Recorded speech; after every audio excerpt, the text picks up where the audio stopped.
ఓం నమః శివాయ. ఓం నమో నారాయణాయ. కర్మ నివారణ, నరదృష్టి నివారణ, సంచిత ప్రారబ్ధ ఆగమిక కర్మ నివారణ, తులాభార కాల భైరవాయ నమో నమః. ఓం దిగంబరాయ విద్మహే గజవాహనాయ ధీమహి తన్నో కపాలకాల భైరవ ప్రచోదయాత్. ఓం ఇంద్రాణీ శక్తి దేవ్యై నమోస్తుతే. హరి ఓం. మా ఛానల్కి స్వాగతం. చూస్తున్న వీక్షకులకు, ప్రేక్షకులకు, ప్రియ కాళ భైరవ భగవద్బంధులకి స్వాగతం పలుకుతూ, మమ్మల్ని ఎంతగానో ఆదరిస్తూ ఉండబడినటువంటి ప్రియ సోదర సోదరీమణులకు అందరిపైనను, సనాతన ధర్మ సంరక్షకులకు, జ్యోతిష్య అభిమానులకు అందరికీ కూడా స్వాగతం పలుకుతూ, ఆదివారం అమావాస్య పుష్యమి నక్షత్ర సందర్భంగా అందరికీ నిండు నూరేళ్ల ఆయురారోగ్యాలను ప్రసాదించాలని శ్రీ కాళీ సమేత కాళభైరవ స్వామిని వేడుకుందాం. అందులో ఈసారి ఆదివారం అమావాస్య పుష్యమి నక్షత్ర సందర్భంగా రవి పుష్యార్క యోగం అందరికీ కలగాలని, అందరికీ మనతో రాబోయేటువంటి భవిష్యత్తులో ఉండబడినటువంటి 7 తరాల వారికి అద్భుత ధన రాజకీయ యోగ సకల ఐశ్వర్యం ఆనందాన్ని ఆ బుధాదిత్య రాజయోగ కారణము, రవిపుషార్క యోగ కారణము, ఆదివారం అమావాస్య కారణం చేత అందరికీ ప్రసాదించాలని కోరుకుందాం. 1/8/2024 నుండి 15/8/2024 వరకు పుట్టినటువంటి వారందరికీ కూడా ముందస్తుగా జన్మదిన శుభాకాంక్షలు. గతంలో వివాహం చేసుకున్న వారికి వివాహ వార్షికోత్సవ శుభాకాంక్షలు. ద్వాదశ రాశుల్లో గ్రహ గమనాన్ని ఒకసారి వీక్షింపచేద్దాం. వృషభ రాశిలో కుజుడు మరియు దేవగురు బృహస్పతి సంచార స్థితి, కర్కాటక రాశిలో రవి సంచార స్థితి, సింహరాశిలో బుధ శుక్ర సంచార స్థితి, కన్యరాశిలో కేతు భగవానుడు సంచార స్థితి, కుంభరాశిలో శని భగవానుడు వక్రగమన సంచార స్థితి, మీనరాశిలో రాహు సంచార స్థితితో ద్వాదశ రాశుల్లో గ్రహ గమనాలు ఈ విధంగా ఉన్నాయి.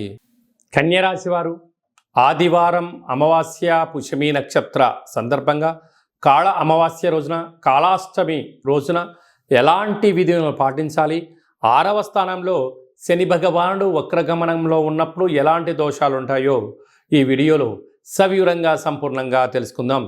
కన్యరాశిలో ఏ నక్షత్రాలు వస్తాయనగా ఉత్తరా నక్షత్రంలోని 2, 3, 4 పాదాలు, హస్తా నక్షత్రంలోని 4 పాదాలు, చిత్తా నక్షత్రంలోని 1, 2 పాదములు కలిపితే కన్యరాశి.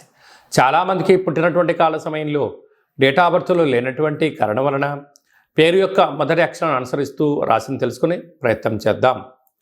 టో, పా, పీ, పు, ష, అణ, ఠ, పే, పో అక్షరాల వారందరూ కూడా కన్యరాశి జాతకులే.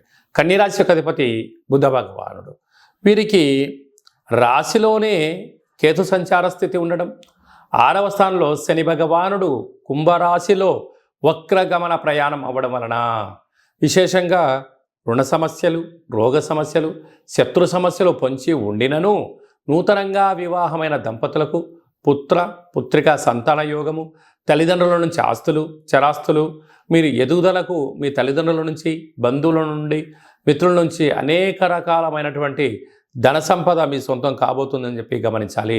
ప్రేమికుల మధ్య చాలా సయుద్ధ అవసరం. అన్నదమ్ములతో, అక్కా చెల్లెలతో వీలైనంత వరకు సత్ప్రవర్తన కలిగి ఉండడం యోగదాయకం అని చెప్పి గమనించగలగాలి. అలాగనే భాగ్యస్థానంలో కుజగురు సంచార స్థితి ఉండడం వలన వీలైనంత వరకు భార్యతో కానీ, భర్తతో కానీ పార్ట్నర్షిప్ వ్యవహార కార్యక్రమాలు చేసేవారందరితో కూడా ఎంతో సమన్వయం అవసరం. ఎదుటి వ్యక్తులు ఏదైనా చెప్తూ ఉంటే వినే ప్రయత్నం చేయండి, తెలుసుకునే ప్రయత్నం చేయండి. తొందరపాటు నిర్ణయాలకు ఇది సరైన సమయం కాదు అని చెప్పి మీరు గమనించగలగాలి. కనుక పార్ట్నర్షిప్తో కానీ, బంధువులతో కానీ, సమాజంలో కానీ సమావేశాల ఎందుకు కూడా దూకుడుతనము మంచిది కాదు. తొందరపాటు నిర్ణయం సమయం. భగవంతుడు మీకు ఏది ఇవ్వాలో అది ఇవ్వడం జరుగుతుంది. కనుక లేని దాని గురించి ఆలోచించే దానికన్నా ఉండబడిన దానితో మీరు తృప్తి చెందగలిగితే కన్యరాశి వారికి ఇంతకు మించి అదృష్టం లేదు అని చెప్పి గమనించాలి.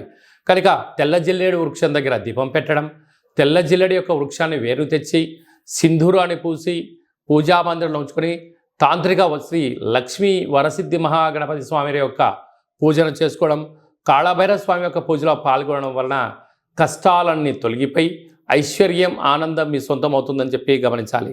స్వయం వృత్తులు, సేవా రంగాలు, వ్యాపారాలు, హోటల్ వ్యాపారాలు, కర్రీ బిజినెస్లు, అలాగనే రియల్ ఎస్టేట్ రంగాలు, గృహ భవన నిర్మాణ కార్యక్రమాలు చేసేటువంటి వారు, అనేకమైన మార్కెటింగ్ రంగంలో ఉండబడిన వారందరికీ చాలా మంచి కాలము అని చెప్పి గమనించాలి.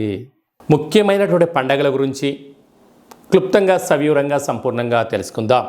4వ తారీఖు 8వ నెల 2024 సంవత్సరంలో ఆషాఢమాస బహుళపక్ష ఆదివారము అమావాస్య పుష్యమీ నక్షత్ర సందర్భంగా చాలా మహోన్నతమైన పర్వకాలం అని చెప్పి గమనించాలి.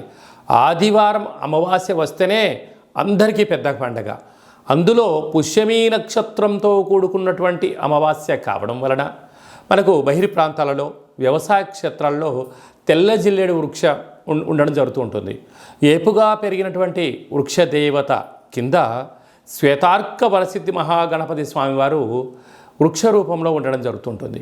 ఆ గణపతి స్వామివారిని తెచ్చుకొని గృహంలో ఉంచుకున్నట్లయితే మనకు భావి తరాలకు 7 తరాల వారికి అద్భుతమైన ఆనందయోగం, అమృత యోగం, ధనయోగం, రాజకీయ యోగం కలుగుతుందని చెప్పి గమనించాలి. కనుక మనం అమావాస్య రోజు ఉదయాన్నే నిద్రలేచి ఇంటిని అలా శుద్ధి పెట్టుకొని మంగళ స్నానాలు చేసుకొని ఇంటికి మామిడాకులు కొబ్బరాకులను ఏర్పాటు చేసుకొని సూర్య నమస్కారం చేసి సూర్య భగవానికి అర్ఘ్యం వదిలిపెట్టడము, ఒక తెల్ల జిల్లేడు ఆకులలో చక్కెర పొంగలి పాయసాన్ని భగవంతుడికి నైవేద్యంగా ఏర్పాటు చేయడము, సూర్య నమస్కారాలు, సూర్య ఆసనాలు, సూర్యోపాసన, ఓం హ్రాం హ్రీం రౌం సహ సూర్యాయ నమః అనేటువంటి మంత్రాన్ని ఒక 108 సార్లు తప్పకుండా పారాయణం చేసినట్లయితే అద్భుత యోగం కలుగుతుందని చెప్పి గమనించగలగాలి. అలాగనే మధ్యాహ్నం పూట గతించినటువంటి పెద్దవారి పేరు పైన నువ్వులు, దర్భలు, నీళ్ళను వదిలిపెట్టడం, పక్షిరాజ వారైనటువంటి కాకిరాజు వారికి ఆహారాన్ని ఏర్పాటు చేయడం, గతించిన వారి పేరు పైన సునకపు మహారాజులకు ఆహారం ఏర్పాటు చేయడం, దేవాలయంలో బ్రాహ్మణుడికి స్వయంపాక దానాన్ని ఏర్పాటు చేయడం వలన గతించినటువంటి వారి యొక్క పితృదేవతల యొక్క ఆశీస్సులు ఉంటాయని చెప్పి గమనించాలి. సాయం సంధ్య కాగానే సాయంత్రం 4:30 నుండి 6 గంటల వరకు రాహుకాల సమయం ఉంటుంది కనుక ఇంట్లో ఒక అష్టదళ పద్మాన్ని వేసుకొని నిమ్మకాయలతో దీపాన్ని వెలిగించడము, విష్ణు సహస్రనామ పారాయణం కానీ లలిత సహస్రనామ పారాయణం చేయడం వలన ఇంటిలో రాహుకాలంలో చేసే పూజ ఫలిత ప్రభావం వలన నరదృష్టి, శత్రు ప్రభావాలు తొలగిపోతాయి.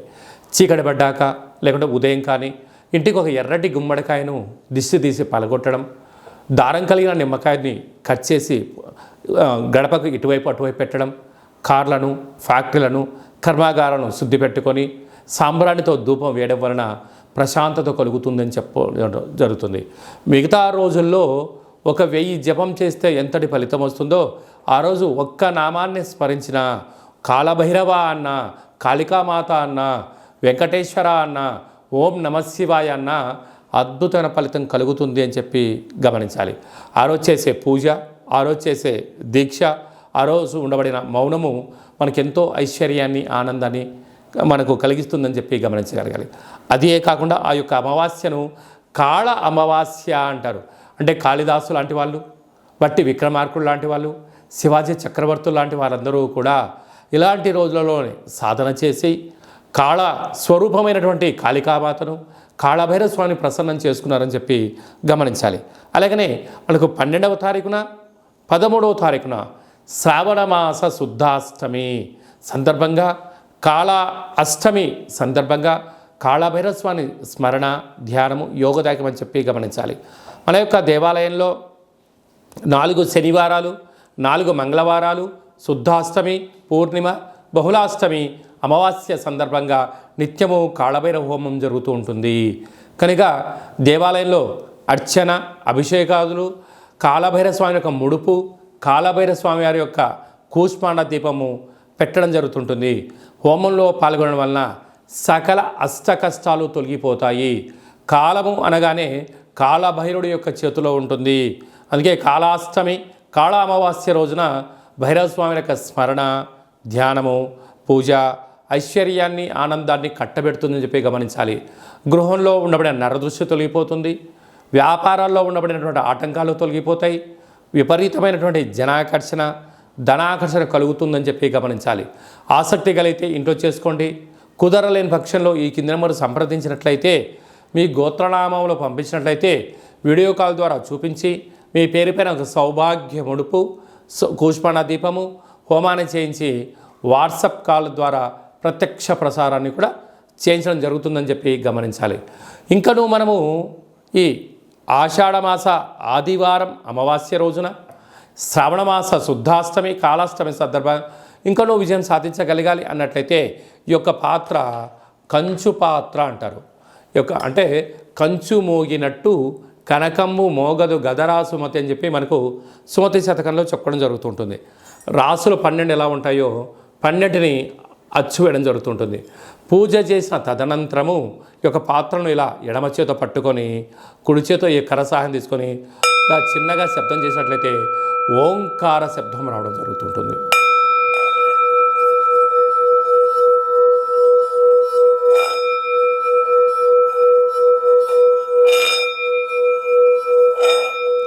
ఈ ఒక ఓంకార శబ్దం ధ్వని వలన మానవుని యొక్క శరీరంలో చక్రాలు వికసింపచేయడం, ఇంట్లో ఉండబడినటువంటి దరిద్ర దేవత బయటికి వెళ్ళడం, గ్రామంలో సంచరించేటువంటి మహాలక్ష్మి దేవత గళ్ళు గళ్ళు అంటూ మన ఇంటికి రావడం, మన ఇంట్లో అమ్మవారు కూర్చోవడం వలన సకల ఐశ్వర్యానికి, సకల ఆనందానికి అపార కుబేర సంపన్నులు అవుతారని చెప్పి గమనించాలి. ఈ యొక్క కాళభైరవ స్వామి అక్షయ పాత్ర మరియు మీకు ఒక కాళభైరవ స్వామి ఒక పిరమిడు, డాలరు, కంకణము, కాళభైరవ హోమం చేయించడం జరుగుతుంది. మీకు వాట్సాప్ కాల్ ద్వారా ప్రత్యక్ష ప్రసారాన్ని కూడా చూపించడం జరుగుతుంది. ఆసక్తి గలవారు ఈ కింది నెంబర్ సంప్రదించి ఆ అక్షయ పాత్రను ఇంట్లో ఉంచుకోవడం వలన అద్భుతమైన ఆనందం, ఆరోగ్యం మీ సొంతమవుతుందని చెప్పి గమనించాలి. అలాగనే మీ వ్యక్తిగత జాతకం తెలుసుకోవాలనుకుంటున్నారా? మీ పుట్టినటువంటి కాల సమయంలో మీకు తల్లిదండ్రులు పెట్టినటువంటి పేరు, డేటు, నెల, సంవత్సరం, సమయం వ్రాసి పంపించినట్లయితే 100 సంవత్సరాల జాతకాన్ని వ్రాసి సవివరంగా పంపించడం జరుగుతుంది. మీరు పుట్టినప్పుడు గ్రహ గమనాలు ఎలా ఉన్నాయి, ప్రస్తుతం ఎలా ఉంటున్నాయి, రాబోయే కాలంలో ఎలా ఉండబోతున్నాయో సవివరంగా సంపూర్ణంగా తెలియజేయడం జరుగుతుంటుంది. అలాగనే చాలామందికి పుట్టినటువంటి కాల సమయంలో డేటా బర్త్లు లేనటువంటి వారందరికీ మీ పేరు యొక్క మొదటి అక్షరాన్ని అనుసరిస్తూ రాసి తెలియచేస్తూ ప్రస్తుత కాలమాన ప్రకారంగా గ్రహ గమనాలు ఎలా ఉన్నాయి, భవిష్యత్తులో ఎలా ఉండబోతున్నాయో అనేటువంటి విషయాన్ని తెలియచేస్తూ రమణ శాస్త్రం ద్వారా అనగా గవ్వల ద్వారా భూత, భవిష్యత్, వర్తమానాన్ని తెలియజేయడం జరుగుతుంది గవ్వల ద్వారా. కనుక డేటా బర్త్లు లేనటువంటి వారికి గవ్వల ద్వారా జ్యోతిష్యాన్ని చెప్పడం జరుగుతుంది. కనుక మన వ్యక్తిగత జాతకాన్ని తెలుసుకుందాం, గ్రహాలలో ఉండబడిన దోషాలను తెలుసుకుందాం, తినేటువంటి ఆహారాల్లో, వేసుకునే వస్త్రాల్లో, చేసే పనుల్లో స్వల్పమైన మార్పులు చేసుకుందాం. అద్భుతమైన, ఆనందకరమైన, ఆరోగ్యకరమైన, కుబేర సంపన్నమైన జీవితానికి స్వాగతం పలుకుతాం. కనుక ఆసక్తి గలవారు ఈ కింద సంప్రదించి అపాయింట్మెంట్ తీసుకొని సంప్రదించగలరు. అలాగనే మీ అబ్బాయి కానీ అమ్మాయికి కానీ ఎంత ప్రయత్నం చేసినా వివాహం అవ్వడం లేదా? ఎందుకు వివాహం అవ్వడం లేదు? జాతకంలో ఎలాంటి దోషాలు ఉన్నాయి? వివాహం ఎప్పుడవుతుంది? ఎలాంటి అబ్బాయితో అమ్మాయితో కలపడం వలన వీరి యొక్క గణగుణాలు బాగుంటాయో తెలుసుకోవడం జరుగుతుంటుంది. కనుక జాతకాన్ని తెలుసుకుందాం, మంచి వివాహ సంబంధం తెచ్చుకుందాం, భావితరాల్లో మంచి ఆనందకరం జీవితం పొందుదాం. కనుక వచ్చేటువంటి జాతకాన్ని వధూవరుల యొక్క పాదాలు, గుణాలు, సంతాన యోగము, అలాగనే విదేశీయాన యోగము, ఎలాంటి యోగాలు ఉన్నాయో కూడా తెలుసుకుందాం. అలాగే మీ అబ్బాయి కానీ అమ్మాయికి కానీ చిన్నపిల్లలు పుట్టినట్లయితే ఏ మాసంలో పుట్టితే ఎలాంటి పేర్లు పెట్టుకోవాలి, నక్షత్రంలో ఉన్న విశిష్టత ఎంతో కూడా తెలియజేయడం జరుగుతుంటుంది. ఈ యొక్క మాసంలో పుట్టినట్టు రోజు వారందరికీ కూడా, అలాగే వివాహ వార్షికోత్సవం చేసుకుంటున్న వారందరికీ కూడా మన యొక్క దేవాలయంలో ప్రత్యేకంగా కాళభైరవ హోమం చేయించడం జరుగుతుంటుంది. అలాగనే ప్రసాదం కూడా పంపించడం జరుగుతుంది. మనమందరము కూడా కలియుగ కాలంలో కాళభైరవ స్వామికి స్మరణ చేద్దాం, కష్టాలకు స్వస్తి పలుకుదాం, ఐశ్వర్యానికి స్వాగతం పలుకుతాం. అందరికీ ఆదివారం అమావాస్య పుష్యమీ నక్షత్ర సందర్భంగా ఆశీస్సులు కోరుకుంటూ ఆశీర్వచనం. ఓం కాళకాళాయ విద్మహే కాళాతీతాయ ధీమహి తన్నో కాళభైరవ ప్రచోదయాతు. శతమానం భవతి శతాయు పురుష సతేంద్రియ ఆయుష్యేవేంద్రియే ప్రతిష్టతి. ధనం ధాన్యం బహుపుత్రలాభం శత సంవత్సరం దీర్ఘమాయు. సర్వే జనా సుఖినో భవంతు. లోకా సమస్తా సుఖినో భవంతు. సర్వం కాళభైరవ దేవతార్పణమస్తు. ఈ వీడియో మీకు నచ్చినట్టయితే లైక్ చేయండి, షేర్ చేయండి, మా ఛానల్ని సబ్స్క్రైబ్ చేసుకోండి. అందరికన్నా ముందుగా మీ యొక్క వ్యక్తిగత జాతకం తెలుసుకోవాలనుకుంటున్నారా? అందరికన్నా అదృష్టాన్ని, ఐశ్వర్యాన్ని తెచ్చేటువంటి విషయాలు తెలుసుకోవాలనుకుంటున్నారా? మీ క్షేమాన్ని ఎవరైతే కోరుకుంటున్నారో ఈ ఆధ్యాత్మికమైన సమాచారాన్ని చెరవేసి భగవంతుడి యొక్క ఆశీస్సులు పొందగలరు.